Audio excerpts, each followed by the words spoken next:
فیضی کا یہ کمال تھا کہ جب ایک دفعہ کوئی بات سنتے، کلام سنتے، ازبر اس کو یاد ہو جاتا، وہ کھڑے ہو کر کلام سناتے، وہ شاعر بیچارہ جس نے انعام لینا ہوتا وہ بیٹھ جاتا خاموشی سے، فیضی کے بعد ابو الفضل کھڑے ہو جاتے، جی ہاں بادشاہ میں گواہی دیتا ہوں کہ میرے چھوٹے بھائی کا کلام ہے۔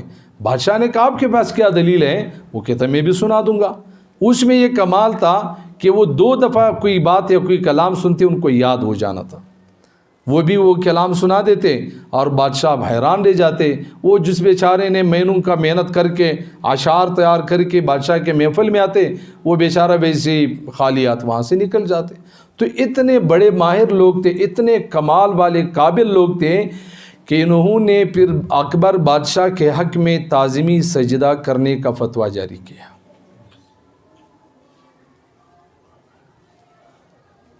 پھر اللہ رب العزت نے اس زمانے میں ایک مرد کلندر کو کھڑا کر دیا، مجد الفسانی رحمہ اللہ کو۔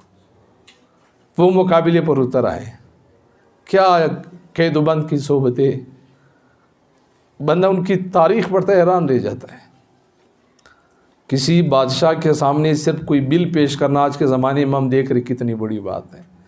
اس زمانے میں بادشاہ کے حق میں تعظیمی سجدے کا فتویٰ چل چکا ہے، اس کی یعنی یوں سمجھو کہ اس کی بادشاہت ختم کرنے کا چکر ہے۔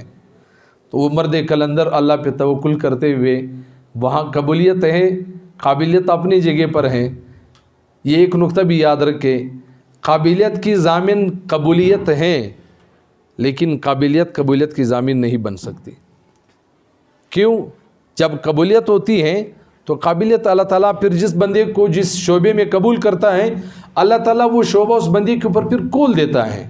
اب جس سے سارے ماشاءاللہ مدرسین بیٹھے ہوئے ہیں، جب ہم مدرسے سے فارغ ہو کر دستربندی ہو جاتی ہے، جب گھر آتے ہیں ہم پریشان ہوتے ہیں، ہم کیا پڑھائیں گے، کس طرح پڑھائیں گے، لیکن جب کوئی کتاب ہمیں مل جاتا ہے پڑھانے کے لیے، ماشاءاللہ پھر ہر ایک عالم الحمدللہ تھوڑے سے مطالعے کے بعد ایسے پڑھاتا ہے کہ اپنے آپ پر حیران ہوتا ہے کہ میں نے مطالعہ کیسے کیا اور کیسے میں پڑھا رہا ہوں۔ تو اگلے نمبر پر جو قابل شخصیت تھے ابو الفضل اور فیضی، قابل تو ہیں لیکن قبولیت اللہ کے یہاں نہیں پائی، تو اللہ رب العزت نے ان کو آگے نہیں چلایا، وہی کے وہی رہ گئے اور شرمندہ ہو کر وہ اپنے ہی زخموں کو چاٹتے رہے۔ اب یہ وہ لوگ تھے جن کے پاس تو قابلیت غضب کی ہیں لیکن قبولیت 1% بھی نہیں ہے۔ آج ان کے نام تو ہیں لیکن ان کے کام کرنے والے کوئی نہیں، ان کے نام لیوا کوئی نہیں۔ وجہ کیا ہے کہ انہوں نے اللہ کے یہاں قبولیت نہیں پائی۔ اب ہم اس محفل کے دوسرے رخ پر آتے ہیں کہ جن کو اللہ رب العزت نے قبولیت دی، انہوں نے کیا کیا کمالات کر کے دکھائے، ان کو اللہ رب العزت نے کہاں پہنچایا۔ سب سے پہلے ہم انبیاء اکرام میں سے سیدنا ابراہیم علیہ السلام کو لیتے۔ ابراہیم علیہ السلام کو اللہ رب العزت نے حکم دیا کہ آپ خانہ کعبہ کو تعمیر کریں۔ یہاں پر عزیز ساتھیوں دل کے کانوں سے سنیں، ابراہیم علیہ السلام قرآن، اللہ کا قرآن بتا رہا ہے وَإِذْ يَرْفَعُ إِبْرَاهِيمُ الْقَوَاعِدَ مِنَ الْبَيْتِ وَإِسماعیل۔ یاد کرو اس وقت کو کہ جب ابراہیم علیہ السلام، اسماعیل علیہ السلام ابھی خانہ کعبہ کی بنیادیں رکھ رہے ہیں، تعمیر ہوا نہیں ہے، ابھی بنیادیں رکھی جا رہی ہیں، اور دعا کیا ہو رہی ہے؟ ربنا تقبل منا، اللہ ہماری اس محنت کو ہم سے قبول فرما۔ اس کا مطلب یہ ہے، اس پارہ میں بھی لکھا ہوا ہے کہ اگر کوئی اخلاص کی بنیاد پر ہمارے اس مشن میں آتا ہے تو بسم اللہ کرے، اس میں کوئی تنخواہ، کوئی اس چیزوں کی چکر نہیں ہے، اخلاص شرط ہے، اس مشن میں اخلاص شرط ہے۔ اب اندازہ لگا لیں کہ سیدنا ابراہیم علیہ السلام خانہ کعبہ کی بنیادیں رکھی جا رہی ہیں اور وہ اللہ رب العزت سے دعائیں مانگ رہے کہ اللہ آپ یہ کام ہم سے قبول فرما لیں۔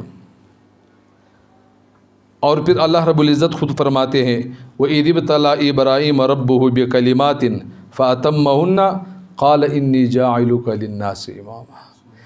پھر اللہ رب العزت نے سیدنا ابراہیم علیہ السلام کو چند معاملات میں آزمایا بھی، ہمیں بھی آزمایا جاتا ہے، تنخواہ کبھی ملتی ہے کبھی نہیں ملتی، بہت سارے معاملات ہوتے ہیں، لیکن ماشاءاللہ جیسے آپ حضرات استقامت کے ساتھ لگے ہوئے ہیں تو ایک وقت آئے گا اللہ تعالیٰ دکھائیں گے برکتیں۔ جیسے ابراہیم علیہ السلام کو مختلف طریقوں سے آزمایا گیا، ابراہیم علیہ السلام جب سارے امتحانات میں پاس ہو گئے تو اللہ رب العزت نے ان کو پھر انعام کیا دیا؟ جیسے آج ہم طلباء کو انعامات دیتے ہیں، یہ بھی سنت خداوندی ہے، انی جاعلک للناس اماما۔ اللہ تعالیٰ امتحانات کے بعد ابراہیم علیہ السلام کو باقاعدہ انعام سے نواز رہے ہیں، انسانیت کا امام بنا رہے ہیں۔ آج دنیا کو کوئی بھی مذہب ہو، وہ ابراہیم علیہ السلام سے محبت کرتے ہیں۔ کیوں؟ اللہ تعالیٰ نے ابراہیم علیہ السلام کو انسانیت کا امام بنایا۔ اور پھر اللہ رب العزت نے ابراہیم علیہ السلام کو کتنی عزتوں سے نوازا۔ ان ابراہیم کان امہ، ابراہیم علیہ السلام ایک فرد ہے، ایک آدمی ہے، ایک شخصیت ہے، لیکن اللہ نے کیا فرمایا؟ ان ابراہیم کان امہ۔ ابراہیم علیہ السلام کو اللہ رب العزت نے باقاعدہ ایک امت کہا ہے۔ جیسے ایک آدمی ہوتا ہے، وہ اگرچہ ایک فرد نظر آ رہا ہوتا ہے، لیکن وہ اپنے اندر ایک انجمن ہوتا ہے، ایک مرکز ہوتا ہے، ایک ادارہ ہوتا ہے۔ جیسے آپ ایک ادارے کے متمم ہیں، بظاہر تو آپ ایک آدمی، ایک فرد ہیں، لیکن آپ ایک ادارہ چلا رہے، اس ادارے میں 100 150 طلباء پڑھ رہے، 10 8 اساتذہ آپ کے زیر نگرانی چل رہے، تو آپ ایک فرد نہیں رہیں، آپ ایک انجمن ہیں، آپ ایک مرکز ہیں، اگر آپ اپنے آپ کو پہچانیں۔ تو ابراہیم علیہ السلام کو بھی اللہ رب العزت نے کیا فرمایا کہ ان ابراہیم کان امہ، ابراہیم علیہ السلام ایک امت ہے۔ امت کیوں کہا گیا؟ اس لیے کہ ابراہیم علیہ السلام بھی اپنے اندر ایک انجمن ہے، ایک انقلاب ہے۔ اللہ رب العزت نے ان کو قبولیت عطا فرمائی ہے۔ پھر اللہ جل شانہ نے ابراہیم علیہ السلام کو بہت سارے القابات سے نوازا ہے، بہت سارے انعامات سے نوازا ہے۔ دوسرے نمبر پر یہاں پر بھی اللہ جل شانہ نے قرآن عظیم الشان کے اندر یہ ترتیب ہمیں بتائی ہے کہ اگر کوئی مرد اللہ کے لیے اخلاص سے قدم اٹھاتے ہیں، اللہ اس کو ہدایت کا بنیاد بنا لیتا ہے۔ اگر کوئی خاتون اخلاص سے قدم اٹھاتی ہیں تو اللہ تعالیٰ اس کو ہدایت کا بنیاد بنا لیتے ہیں۔ حضرت عمران علیہ السلام کی بیوی ہے، وہ حاملہ ہو گئی، اس کو فکر ہو گیا کہ اللہ جو میرے پیٹ میں بچہ ہے، جو حمل ہے، میں چاہتی ہوں کہ آپ یہ مجھ سے قبول فرما لیں۔ اذ قالت امرأۃ عمران ربی انی نذرت لک ما فی بطنی محررا فتقبل منی۔ اللہ جو میرے پیٹ میں حمل ہے، میں چاہتی ہوں کہ آپ یہ مجھ سے قبول کریں، آپ اس کو قبولیت دیں۔ اللہ رب العزت نے اس خاتون کی دعا کو شرف قبولیت عطا فرمائی، لیکن اندازہ لگا لیں کہ اللہ تعالیٰ نے بیٹا نہیں دیا کہ وہ مدرسے میں بھیج دیتے، اللہ نے بیٹا نہیں دیا کہ وہ مسجد میں بٹھا دیتے، اللہ رب العزت نے ان کو حضرت مریم دی، بیٹی دی۔ لیکن وہ اپنے عزم کے اوپر برقرار تھی کہ میں نے جو عزم اللہ کے ساتھ کیا ہے، جو اللہ سے مانگا ہے، وہ میں نے اللہ کے ساتھ وعدہ پورا بھی کرنا ہے، اور میں نے اللہ کے لیے قبولیت بھی پانی ہے، اور میں نے اللہ کے دین کے لیے قدم بھی اٹھانا ہے، چاہے حالات مناسب ہو، چاہے حالات مخالف ہو، جیسے کیسے بھی حالات ہو۔ انہوں نے اپنے بطن کو پیش کیا، اپنے جو پیٹ میں اللہ تعالیٰ نے ان کو دیا اس کو پیش کیا، پھر اللہ رب العزت نے بھی قبول فرما لیا۔ فتقبلها ربها بقبول حسن وانبتها نباتا حسنا۔ اچھا، جب اللہ رب العزت نے قبول فرمایا تو کیا دیا؟ یا مریم، اے مریم، ان اللہ اصطفاکی وطہرکی واصطفاکی علی نساء العالمین۔ اے مریم، اللہ تعالیٰ نے تجھے اپنے لیے چن لیا اور تجھے پاکیزہ کر دیا، اور تجھے دونوں جہانوں کے عورتوں پر ایک مقام عطا کر دیا۔ کیا ہے؟ ماں کی دعائیں ہیں۔ کب ہیں؟ بیٹی کے پیدا ہونے کے بعد، بیٹے کے پیدا ہونے کے بعد نہیں، پیٹ میں بچے کا جب بنیاد آیا، معلوم نہیں بیٹا ہے یا بیٹی ہے، بنیاد میں دعائیں ہیں۔ ربنا اذ قالت امرأۃ عمران ربی انی نذرت لک ما فی بطنی محررا فتقبل منی۔ بنیاد میں دعائیں ہیں۔ آج ہم اس نقطے کو لے لیں اپنے ساتھ، دعائیں بنیاد میں ہوا کرتی ہیں۔ جب بنیاد میں قبولیت آ جاتا ہے، پھر اس کے بعد کام اللہ نے کتنا لینا ہے، کس نیج پہ لینا ہے، یہ پھر اللہ رب العزت کی مرضی ہے۔ لیکن یہاں ہمیں بات سمجھ میں آ رہی ہے کہ اگر ایک طرف خانہ کعبہ تعمیر کیا جا رہا ہے، اللہ کی عبادت کا ایک مقام تعمیر کی جا رہی ہے، وہاں بھی بنیادوں میں دعائیں ہیں۔ یہاں پر اگر کسی فرد کو اللہ کے حوالے کیا جا رہا ہے، یہاں بھی بنیادوں میں قبولیت کی دعائیں مانگی جا رہی ہیں۔ اگلا جو نقطہ اس میں مشائخ لکھتے ہیں کہ جب قبولیت آ جاتا ہے، یہ قبولیت بندے کی زندگی کے عزتوں کا ضامن بن جاتا ہے۔ قبولیت بندے کی زندگی کے عزتوں کا ضامن بن جاتا ہے۔ اللہ رب العزت نے اتنی ضمانت اٹھائی، قبولیت کی وجہ سے اللہ تعالیٰ نے ایسی سرپرستی فرمائی کہ ایک خاتون ہیں، اللہ رب العزت ان کی کفالت کی ذمہ داری اپنے ایک نبی کے سپرد کر رہے ہیں، زکریا علیہ السلام کے حوالے کر رہے ہیں۔ زکریا علیہ السلام کچھ کھانے پینے کے لیے چھوڑ کے سفر پہ نکل چکے ہیں، کچھ دن کے بعد فکر آیا کہ مریم کو وہاں چھوڑ کے آیا ہوں، پتہ نہیں اس کا کیا حال ہوگا۔ اللہ اکبر کبیرہ، قرآن کو اللہ تعالیٰ نے عجیب انداز سے نازل فرمایا۔ کلما دخل علیہ زکریا المحراب وجد عندها رزقا۔ زکریا علیہ السلام جب مسجد میں محراب میں داخل ہوتے ہیں تو حضرت مریم کے سامنے عجیب قسم کی خوراک دیکھتا ہے، حیران اور پریشان رہ جاتا ہے۔ نبی ہے، جیسے ہمارے تبلیغ والے حضرات کہتے ہیں کہ یقین بننا چاہیے، اب نبی سے بڑھ کر یقین تو کسی کا بھی نہیں بن سکتا۔ نبی ہو کر سوال کیوں کر رہے، یا مریم انا لکی ھذا، کیوں سوال کر رہے؟ نبی ہیں۔ یہاں پر علماء یہ نقطہ جواب میں بیان فرماتے ہیں کہ وہ باہر کے ماحول سے آ رہے، باہر کا ماحول کا اثر اگر ایک نبی پہ پڑ سکتا ہے تو آج کے عوام کو کیا حق حاصل ہے کہ وہ آج کے علماء پر اعتراض کرے، لعن طعن کرے کہ تمہارے اندر کیوں کمی ہے۔ ہم تو نبی علیہ السلام کے زمانے سے 1400 سال دور ہیں۔ ہاں، ہم اپنے آپ سے شکوہ ضرور کریں، ہم اپنے آپ سے شکوہ کریں گے تو دوسروں کو شکوہ کرنے کا موقع نہیں ملے گا۔ اگر ہم اپنے آپ سے شکوہ کرنا چھوڑ دیں گے تو پھر دوسرے ہم سے شکوہ کرنا شروع کر دیں گے۔ یا مریم انا لکی ھذا، مریم یہ سب کچھ کہاں سے ملا؟ قالت وہ من عند اللہ ان اللہ یرزق من یشاء بغیر حساب، یہ تو اللہ کی طرف سے، اللہ جسے چاہے بے حساب رزق دیتا ہے، اللہ کی جانب سے مجھے ملا ہے۔ تو یہاں پر بھی ہمیں بات سمجھ میں آئی کہ جب قبولیت آئی تو قبولیت کے بعد اللہ تعالیٰ بندے کے زندگی کے عزتوں کا بھی، رزق کا بھی، ہر اعتبار سے اللہ تعالیٰ ضامن بن جاتا ہے۔ بات لمبی نہ ہو جائے، پھر حضرت مریم کے اوپر امتحان آتا ہے، پھر اللہ تعالیٰ اس کو بغیر نکاح کے اللہ اس کو بیٹا بھی دے رہا ہے۔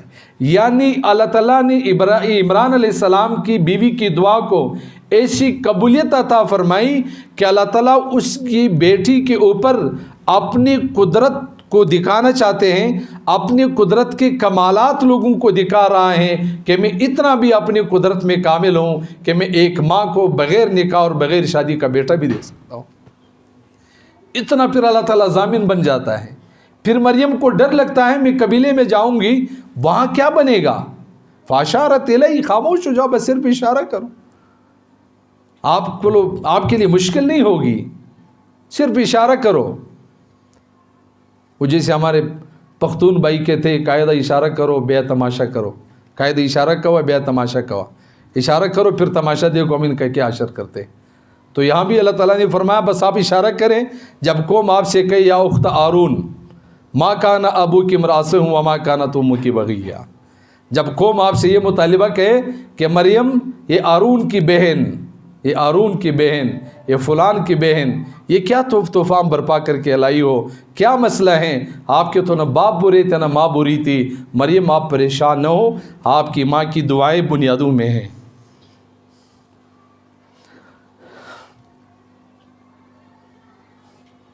آپ کی ماں کی قبولیت کی دعائیں آپ کے پیچھے ہیں، پریشان نہ ہو۔ افسوس کی بات ہے کہ آج بعض گھروں سے علماء کی بھی حالات آتے ہیں کہ علماء بھی اپنے والدین کو مارتے ہیں۔ مریم پریشان نہ ہو، فاشارت الیہ، آپ اشارہ کریں، وہ آپ سے پھر سوال کریں گے، قالوا کیف نکلم من کان فی المہد صبیا، یہ کیسے ممکن ہے کہ یہ بچہ بولے، پھر بھی آپ نے نہیں بولنا۔ اس لیے جب آپ حضرات کے ساتھ عوام کا بحث ہو خاموش رہا کریں، اللہ خود جواب دے دیتا ہے، خود خاموش کر دیں گے۔ پھر مریم خاموش ہیں، بچہ گود سے بولنے لگا، قال انی عبد اللہ آتانی الکتاب وجعلنی نبیا وجعلنی مبارکا اینما کنت واوصانی بالصلاۃ والزکاۃ ما دمت حیا۔ اللہ اکبر کبیر۔ یہاں عجیب نقطہ میرے شیخ بیان فرماتے ہیں، یوسف علیہ السلام پر تہمت لگ گئی، ایک بات میں سارا معاملہ ختم ہو گیا، وجہ کیا؟ ایک خاتون نے تہمت لگائی اس لیے ایک بات میں بس معاملہ ختم ہو گیا، کبھی اس کو دیکھا جائے۔ یہاں کیوں اتنی لمبی تقریر کی گئی؟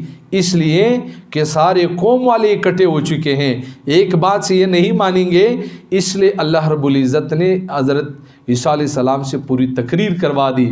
اس لیے میرے دوستو، آج اگر کوئی سردار، کوئی نواب، کوئی وقت کا جابر آپ کے مقابلے میں آئیں گے، اگر ایک ہوگا، آپ ڈٹے رہیں گے، تقویٰ پر رہیں گے، قبولیت پائیں گے، تو اللہ تعالیٰ ایک کو پیدا کر دیں گے آپ کی طرف سے ان کو جواب دینے کے لیے۔ جب ساری قوم علماء کے اوپر لان تان کرنے لگے گی تو اللہ تعالیٰ اس کے مقابلے میں ساری قوم کو پھر کھڑا کر دیں گے۔ یہ قرآن کا وعدہ ہے، یہ اللہ کا دستور ہے۔ جو اللہ کے لیے قربانی دیتا ہے، قبولیت پاتا ہے، اللہ جل شانہ پھر اس کو قبول فرما لیتے ہیں۔ اس سے نیچے ہم آ جاتے ہیں، جس مدرسے میں آج ہم بیٹھے ہوئے ہیں، اس کی بھی قبولیت کے آثار الحمدللہ میں نظر آ رہے ہیں۔ دارالعلوم دیوبند ہمارے مدارس کی ماں ہے، بنیاد ہے۔ اب دارالعلوم دیوبند کی قبولیت دیکھ لیجئے۔ میرے شیخ فرماتے ہیں کہ میں دنیا کے مختلف ممالک میں جا چکا ہوں، 60 سے 70 ریاستوں میں، ممالک میں ہمارے حضرت جی کے اسفار ہوئے ہیں۔ جب حضرت نے یہ بیان فرمایا تو اس وقت حضرت نے فرمایا کہ میں دنیا کے 40 ممالک میں جا چکا ہوں۔ کہاں کہاں پہنچ چکا ہوں؟ جہاں زمین ختم ہوتی ہے، پانی شروع ہو جاتا ہے، وہاں بھی دین کی دعوت کی غرض سے اللہ نے مجھے وہاں پہنچایا۔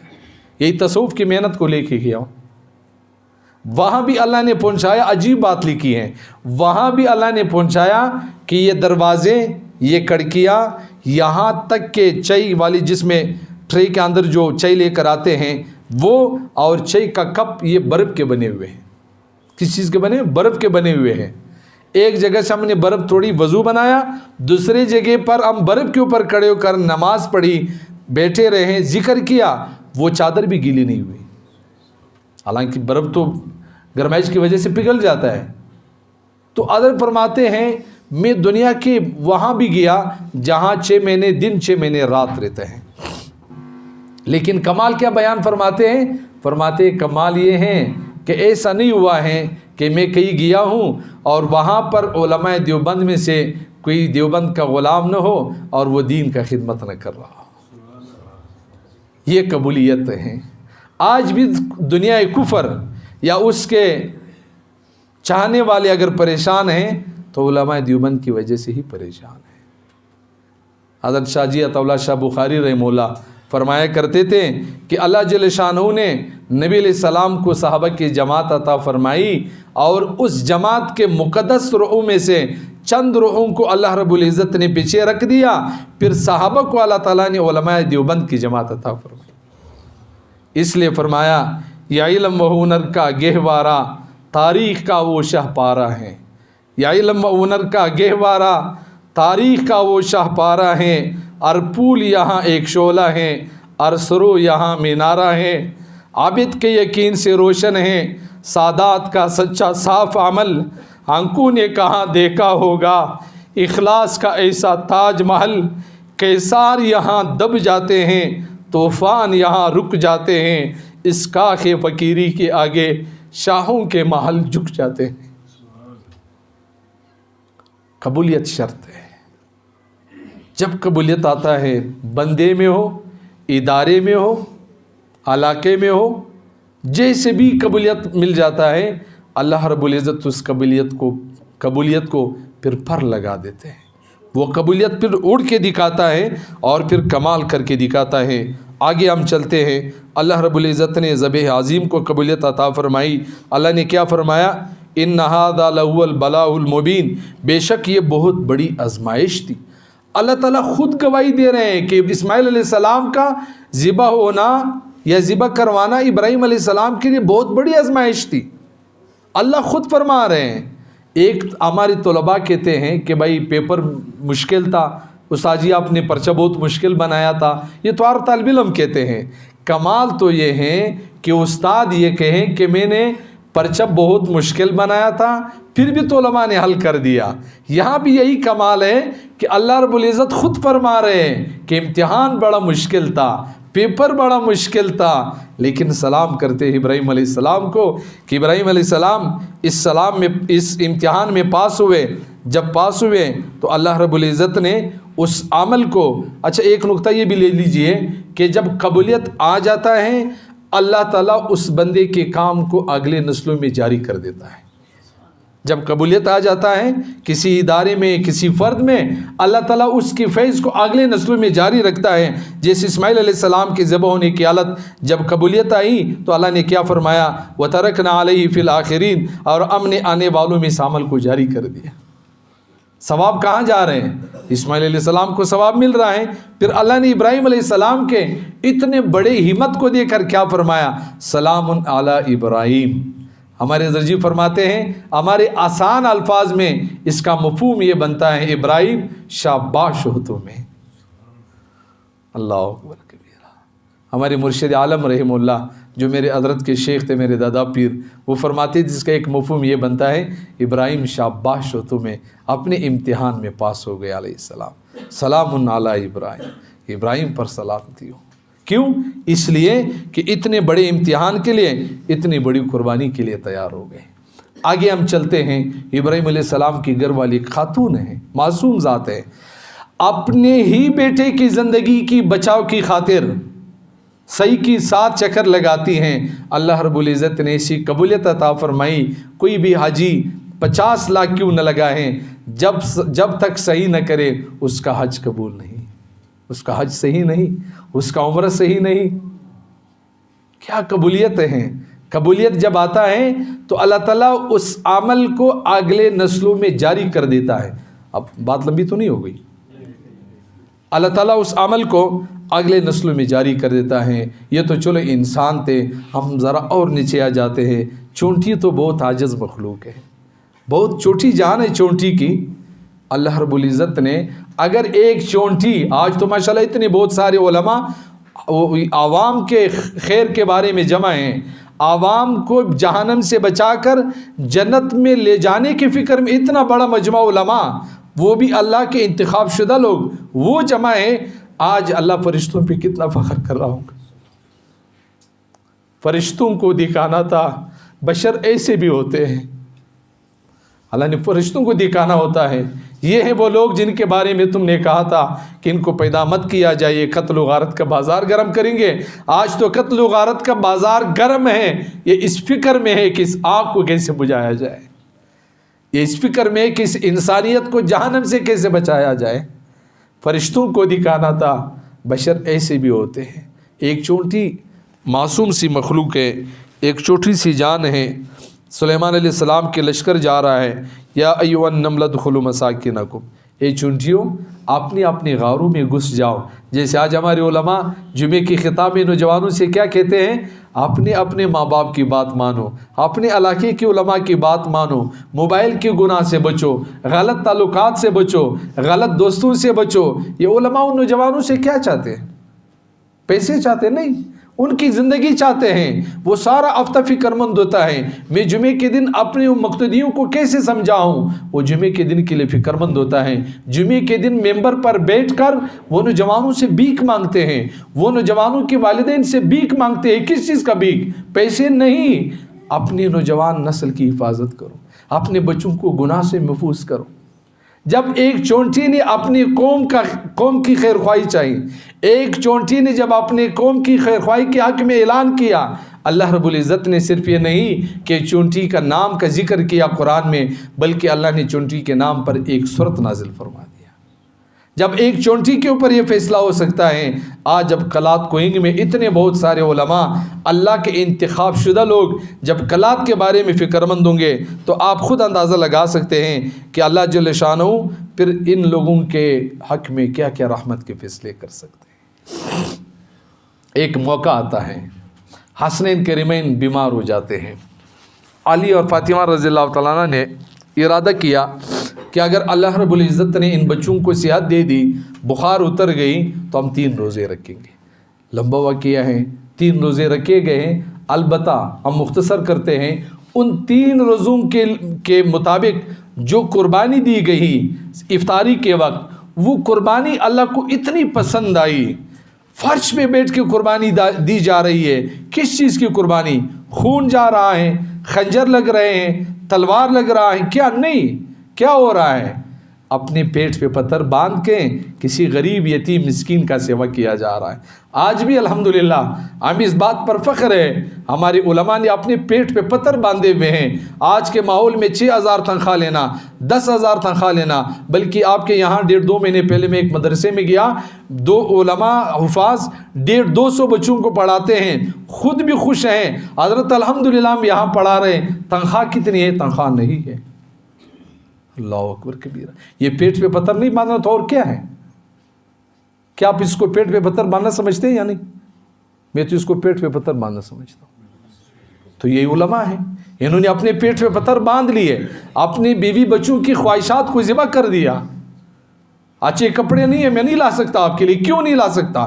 جاؤ مزدوری کرو۔ نہیں، میرا انتخاب اللہ نے قرآن کے لیے کیا ہے، میں نے قرآن کا غلام بن کے رہنا ہے۔ میں نے اگرچہ تم میری بیوی ہو، میں نے تیرے غلامی نہیں کرنی، میں نے تیرے لیے پیسے نہیں کمانے، میں نے رب کے اس قرآن کی غلامی کرنی ہے۔ کیوں؟ رب نے خود کہا وَحَمَلَهَا الْإِنسان، انسان نے اس کو اپنے ذمہ اٹھایا۔ سب نے معذرت کی لیکن انسان نے اٹھایا۔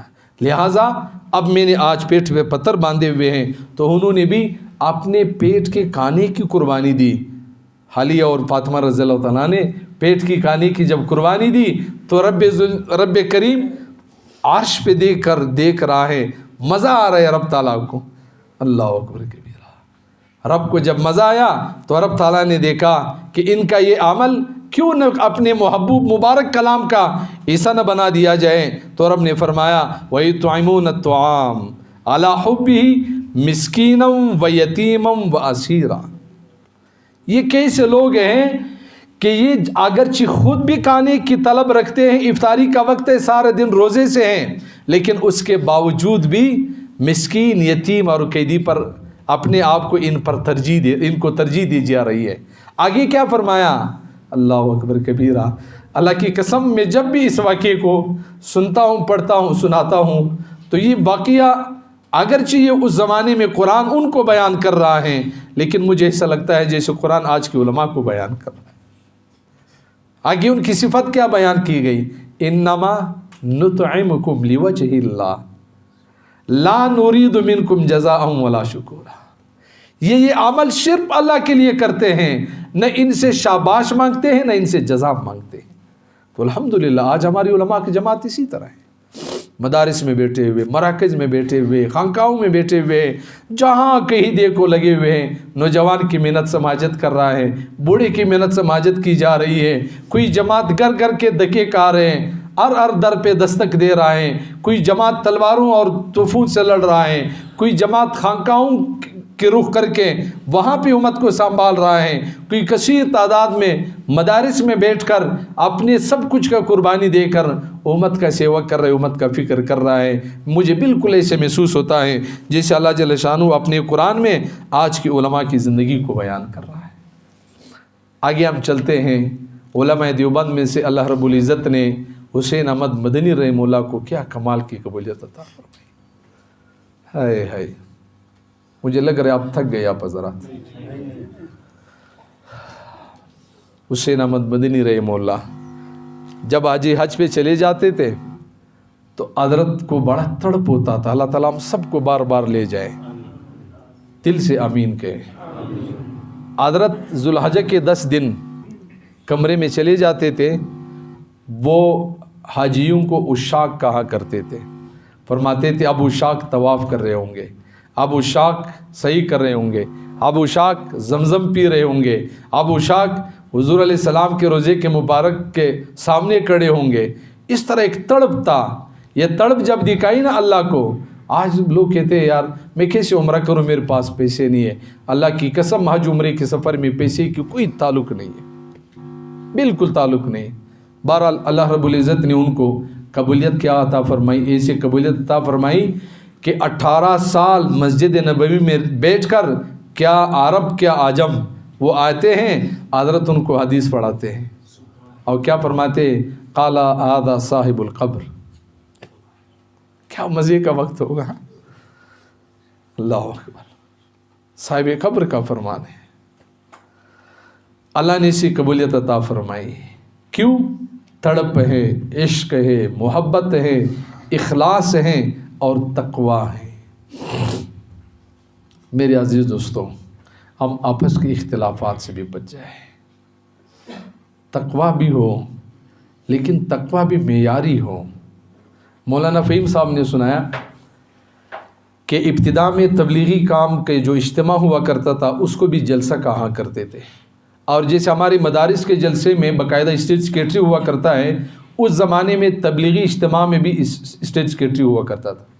تو مولانا الیاس رحمہ اللہ کے ساتھ حسین احمد مدنی رحمہ اللہ بیٹھے ہوئے ہندوستان میں لال قلعے کے سامنے جلسہ ہو رہا ہے، یعنی تبلیغی اجتماع ہو رہا ہے۔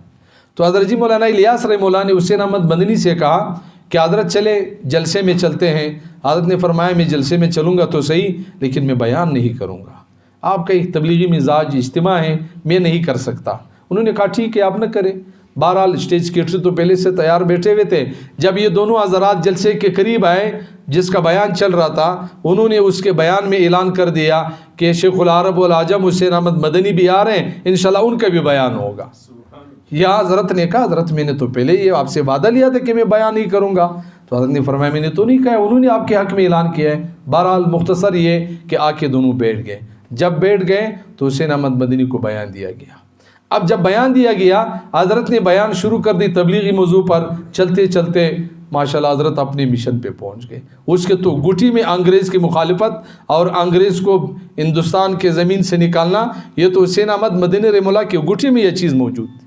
جب بات اس طرف نکل گئی، جیسے بعض ہمارے لوگ کہتے ہیں کہ یار یہ دستاربندی ہے اور سیاسی آدمی کو بلایا ہے، تبلیغی نقشبندی اجتماع ہے اور سیاسی آدمی کو بلایا ہے، تو حضرت بیٹھ گئے۔ جب بیٹھ گئے تو حضرت جی مولانا الیاس رحمہ اللہ نے فرمایا نہیں مولانا آپ نے بیان کرنا ہے۔ پھر ان کو اٹھایا، دوبارہ پھر حسین احمد مدنی نے بیان شروع کر دی۔ پھر اپنے موضوع کی طرف کچھ دیر کے بعد چلے گئے، پھر بیٹھ گئے۔ تیسری دفعہ پھر اٹھایا۔ جب اٹھایا حضرت نے جب بات شروع کر دی، دل کے کانوں سے سنے۔ حسین احمد مدنی کو ہم سیاسی اعتبار سے جانتے ہیں، علمی اعتبار سے ہم اس کو بہت کم پڑھتے ہیں، ہم سیاسی اعتبار سے ان کو بہت زیادہ پڑھتے ہیں جو ہمارے جماعت کے ساتھی ہیں۔ حسین احمد مدنی تیسری دفعہ جب کھڑے ہو گئے تو لال قلعے پر برطانیہ کا جھنڈا لگا ہوا تھا۔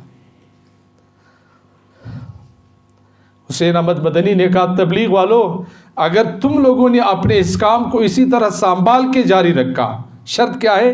اگر تم لوگوں نے اپنے اس کام کو اسی طرح سنبھال کے جاری رکھا، یہ نہیں کہا کہ اگر جماعت کے ساتھ نہیں دیا، کیا کہا؟ اگر تم لوگوں نے اپنے اس کام کو اسی طرح سنبھال کے جاری رکھا، یہ جو تمہیں جھنڈا نظر آ رہا ہے یہ دڑام کے گرے گا۔ حسین احمد مدنی کا اشارہ تھا کہ جھنڈا نیچے زمین پہ آ کے گر گیا۔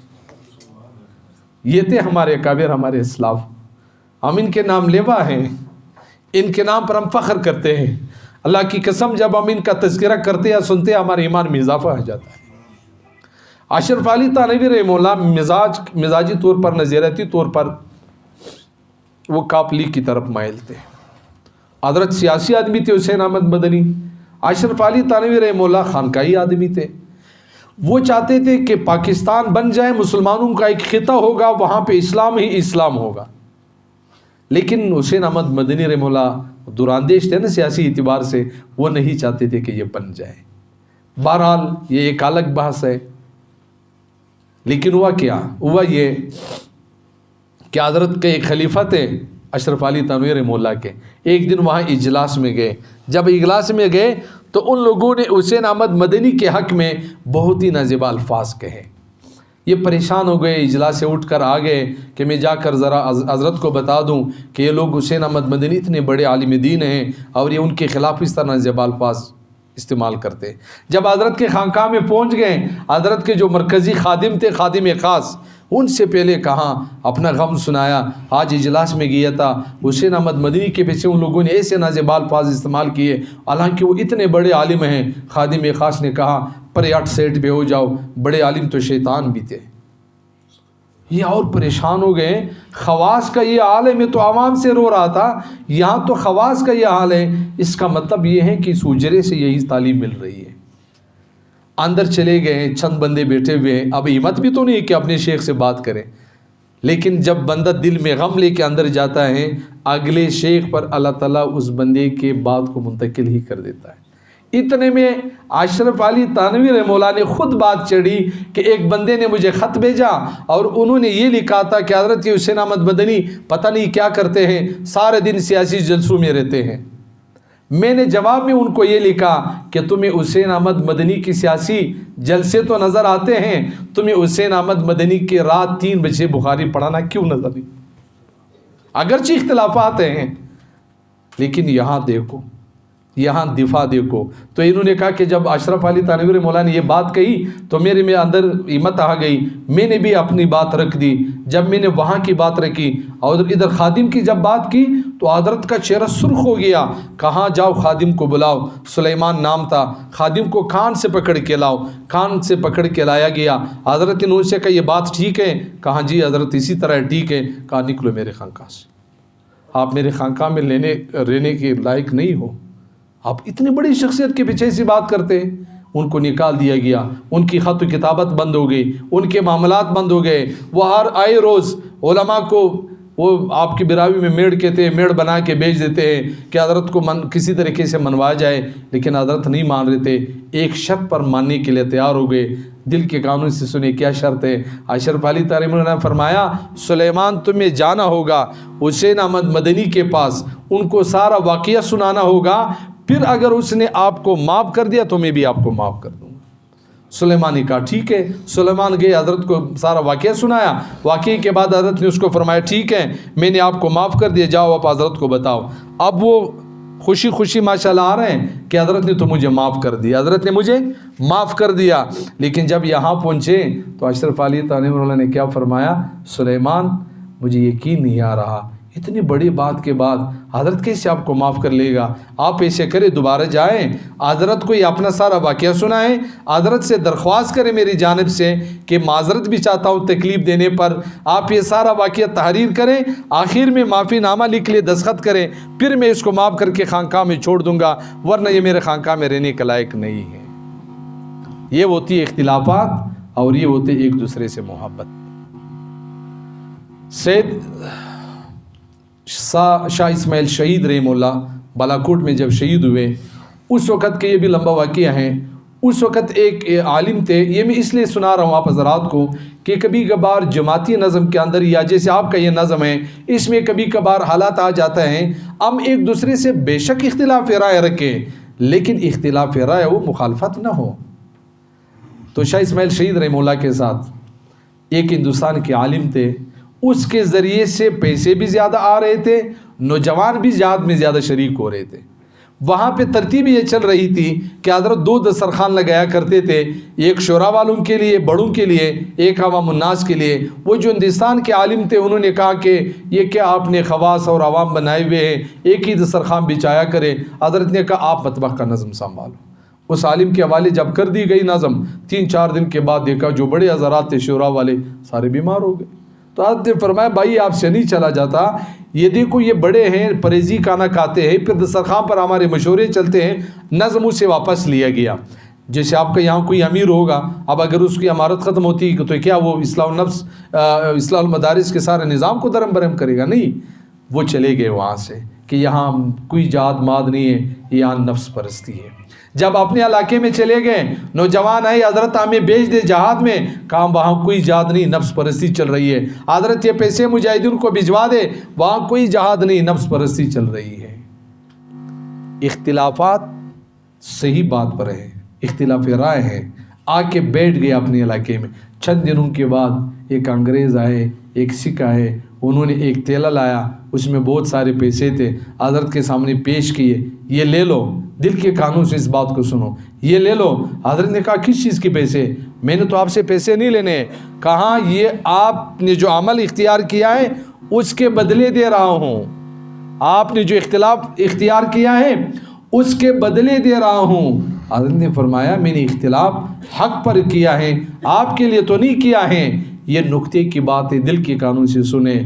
اس سکھ نے کہا ہم اس کو نہیں دیکھتے ہیں کہ آپ نے حق پر اختلاف کیا ہے نہ حق پر کیا ہے، ہم اس کو دیکھتے ہیں کہ آپ کے اختلاف کی وجہ سے ہمارا کتنا فائدہ ہوا ہے، آپ کے اختلاف کی وجہ سے ہمارا کتنا فائدہ ہوا ہے۔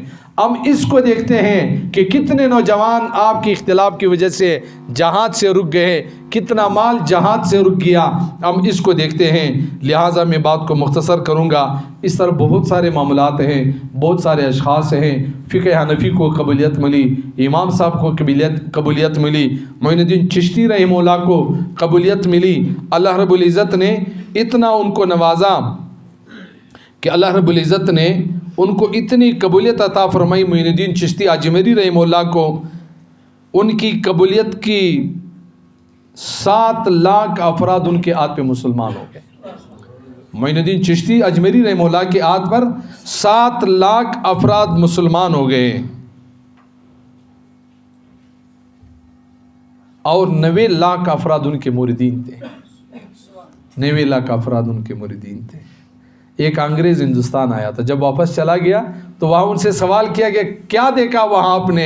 انہوں نے کہا میں نے زندوں کا حکومت تو دیکھا تھا، لیکن قبر میں رہنے والے شخص کا حکومت میں نے نہیں دیکھا تھا۔ جب میں ہندوستان میں اجمیر شریف گیا، وہاں میں نے دیکھا کہ ایک آدمی قبر میں پڑا ہوا ہے اور لاکھوں لوگ آ رہے جا رہے ان کے سامنے سلامی کر رہے۔ اللہ اکبر کبیرہ۔ اس لیے میرے عزیز دوستو، میں اور آپ ہم ایک مشن کے لوگ ہیں، ہم ایک راستے کے لوگ ہیں۔ ہم قابلیت کے ساتھ ساتھ ہم اللہ سے قبولیت مانگے۔ دیکھو، اگر ایک بات ہے، اگر ہم پڑھا رہے ہیں، اگر ہم محنت کر رہے ہیں، کیا یہ محنت عند اللہ قبولیت پایا اس محنت نے یا نہیں پایا؟ ایک دلہن کو تیار کیا جا رہا تھا، دلہن کو جب تیار کیا گیا، سونا زیور ان کو لٹکایا گیا، سرخی پاؤڈر وغیرہ لگائی گئی، تو ایک سہیلی نے کہا، ایک دوست نے کہا ماشاءاللہ بہت خوبصورت لگ رہی ہو، ماشاءاللہ نی باز زیبا ہوس، اسی طرح کہتے ہیں نا، ماشاءاللہ اب تو بہت حسین ہے۔ وہ دلہن رونے لگ گئی، وہ پریشان ہو گئی بیچاری، میں نے تو ان کی تعریف کی، یہ کیوں رو رہی ہیں؟ اللہ اکبر کبیرہ۔ دلہن نے کیا کہا؟ دل کے کانوں سے سننے والا نکتہ ہے۔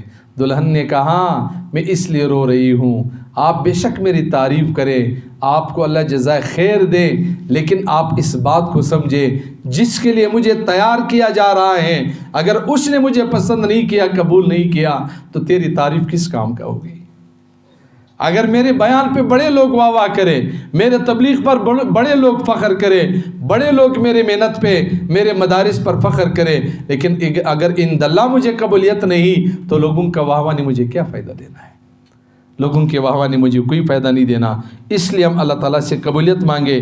سیدنا سلمان ندوی رحمہ اللہ سے جب کسی نے پوچھا، وہ شاعر تھے، کہ حضرت آپ وہاں سفر میں کیسے وہاں رہے، کیسے حالات تھے؟ حضرت نے شعر کے انداز میں فرمایا، یہاں ایسے رہیں کہ ویسے رہیں، یہاں ایسے رہیں کہ ویسے رہیں، دیکھنا ہے کہ وہاں کیسے رہیں۔ یا تو جیسے کیسے زندگی گزر جائے گی، رکی سٹی کہا کہ ہم زندگی گزاریں گے، دیکھنا تو یہ ہے کہ مرنے کے بعد وہاں کیسے رہیں گے، وہاں اللہ رب العزت ان محنتوں کے بدلے اللہ جل شانہ ہمیں کیا دیں گے۔ اس لیے میرے دوستو، ہم قبولیت کے بارے میں فکر مند رہا کرے۔ اللہ رب العزت نے ہر عمل کے بعد قرآن عظیم الشان کے اندر ہیں، اللہ رب العزت نے استغفار کا حکم ہمیں عطا فرمایا ہے کہ آپ ہر عمل کے بعد استغفار کریں، چاہے نماز کے بعد ہو، چاہے حج کے بعد ہو، چاہے عرفات کے بعد ہو۔ عرفات کے میدان میں فرماتے ہیں کہ حاجی کا سب سے بڑا گناہ یہ ہے کہ وہ عرفات کے میدان میں اپنے دل میں یہ شک لائیں کہ پتہ نہیں اللہ نے مجھے معاف کیا یا نہیں کیا ہے۔ یہ حج کے دن کا سب سے بڑا گناہ ہے۔ کیوں؟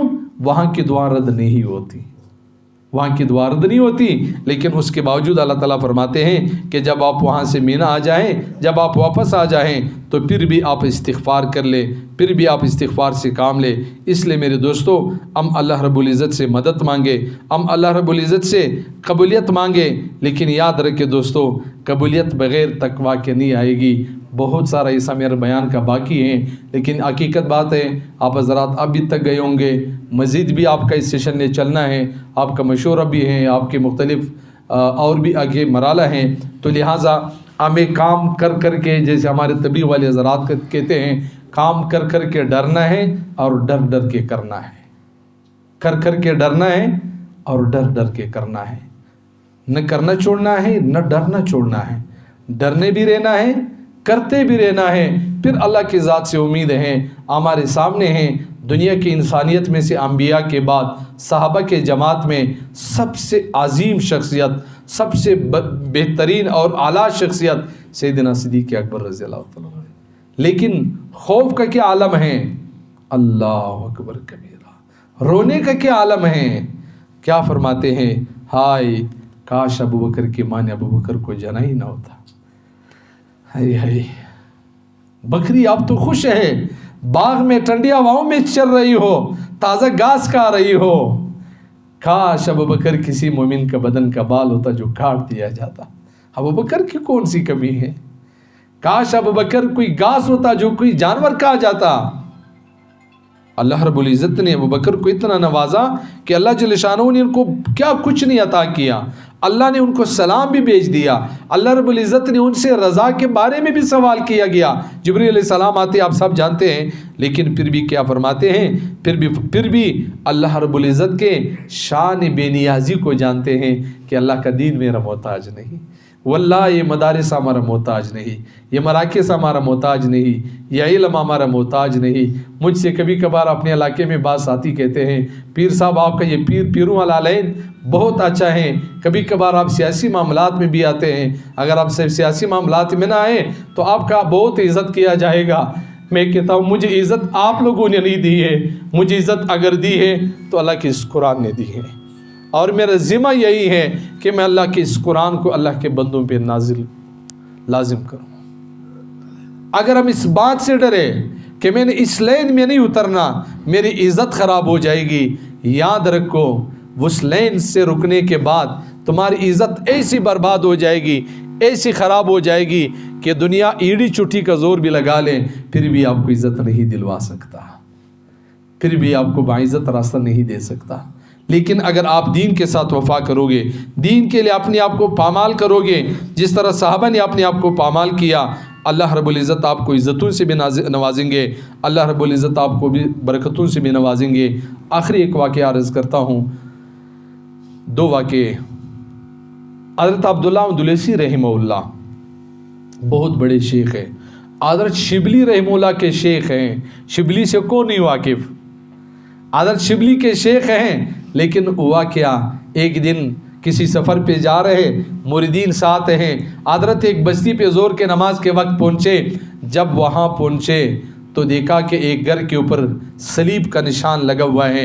انہوں نے کہا، عبداللہ اندلسی نے اپنے دماغ میں کہا، یہ کتنے بے عقل لوگ ہیں، یہ کتنے بے دماغ لوگ ہیں، کتنے آپ کی زبان میں کہتے گنو کہیں کہ یہ عقل سے کام نہیں لیتے، انہوں نے صلیب کا نشان لگایا ہے۔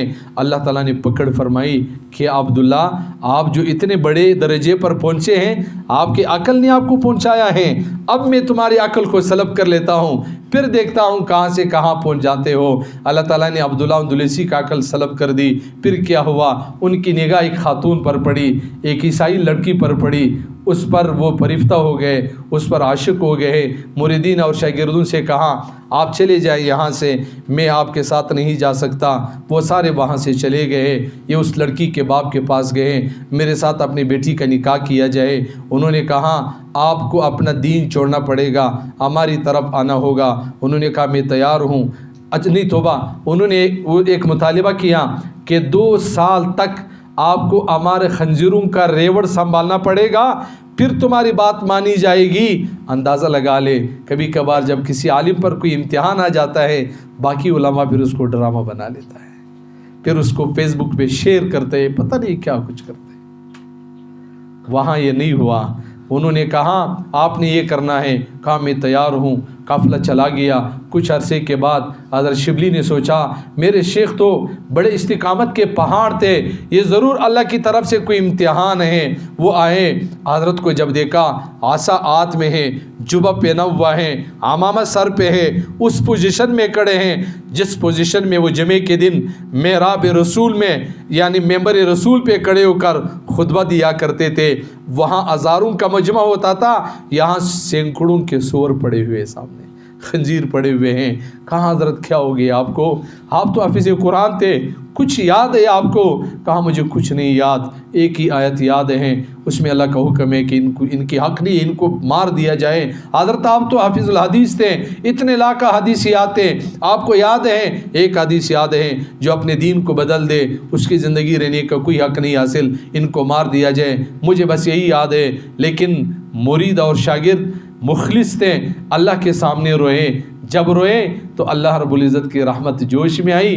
کیا اللہ کی رحمت جوش میں آئی کہ اللہ تعالیٰ نے عبداللہ اندلسی کو وہ کرامات, وہ کشف, وہ جو انوارات تھے وہ اللہ رب العزت نے ان کو واپس کر دی. عبداللہ ابن مبارک ایک خاتون پہ عاشق ہو گئے. سردی کا موسم ہے, ساری رات ملاقات کے انتظار میں گزاری, وہ لڑکی ملنے نہ آئی. صبح دل پہ ایک چوٹ لگا, عبداللہ آپ کتنے بدبخت ہیں, ایک بدکار خاتون کی خاطر اتنی لمبی رات کھڑے ہو کر گزار دی. کاش آپ اللہ کے سامنے رات گزارتے.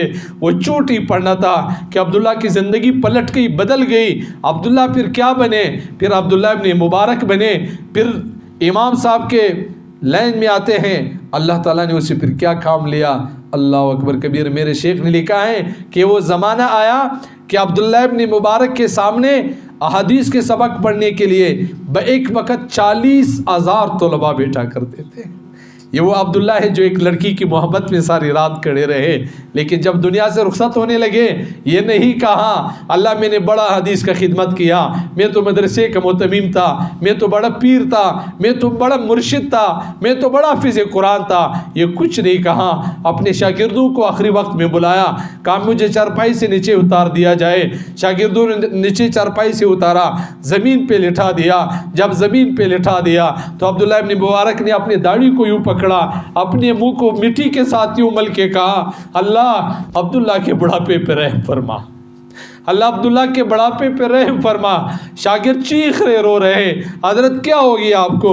حضرت نے فرمایا اللہ بڑے بے نیاز ہیں, جب تک اللہ تعالیٰ کی طرف سے معافی کا اعلان نہیں ہوگا عبداللہ کو سکون نہیں ملے گا, عبداللہ کو سکون نہیں ملے گا. اس لیے میرے دوستو الحمدللہ میں فخر ہے, ہم ان حضرات کے نام لیوا ہے, ہم ان کے نقش قدم پر چلنے والے ہیں. بس اتنی سی بات اس عاجز سے لے لے, میرے اپنا کوئی کمال نہیں, یہ میرے شیخ کے لکھے ہوئے اور سنائے ہوئے الفاظ ہیں جو آپ کے ساتھ مذاکرے کے طور پر شریک کر دیے. اللہ پہلے مجھے عمل کرنے کی توفیق دے, پھر آپ حضرات کو دے. اتنی درخواست ہے, آپ مرکز ہیں, آپ ادارے کے متممین ہیں, آپ اپنے مدارس میں اللہ کی قسم مجھے جو حالات, جو طلباء بیت ہوتے ہیں, جو آ کر حالات سناتے ہیں, اس وقت ہماری طلباء جو گناہوں کی وجہ سے پریشان ہیں, حافظ ٹپ ہو چکے ہیں, کسی کو سبق یاد نہیں ہو رہی. کیا وجہ ہے؟ نظر کی گناہ, نظر کا کنٹرول نہیں. علماء بھی یہی شکایت کرتے ہیں, طلباء بھی یہی شکایت کرتے ہیں. ایک اور بیماری, اپنی جوانی کو ضائع کرنے کی بیماری طلباء میں عام ہو چکی ہیں. آپ سارے متممین ہیں, میں ہاتھ جوڑتا ہوں, بھیک مانگتا ہوں, اپنے طلباء کو ذکر کے لین پہ ڈال دو, اپنے طلباء کو تبلیغ کے لین پہ ڈال دو, اپنے طلباء کو اصلاح کے لین پہ ڈال دو. آپ کی محنت مبارک محنت ہیں, ماہرین علم پیدا کرو, لیکن اس کے ساتھ ساتھ جیسے آپ نے لکھا ہے اس کے اندر تقوی بھی ہو, اس کے اندر طہارت بھی ہو, اس کے اندر خدا خوفی بھی ہو, اس کے اندر آپ کا ادب بھی ہو, اس کے اندر آپ کے اور آپ کے ادارے کا احترام بھی ہو, اس کے اندر آپ کا عزت بھی ہو. پھر آپ دیکھنا کہ کیا انقلاب آئے گا. اللہ کی قسم جیسے ایک دور کلات پر گزرا ہے کہ یہ اسلامی ریاست کا دارالحکومت رہا ہے, اللہ پھر وہ مقدر بدل دیں گے. اللہ تعالیٰ میں عمل کرنے کی توفیق عطا فرمائے. وآخر دعوانا ان الحمد للہ رب العالمین.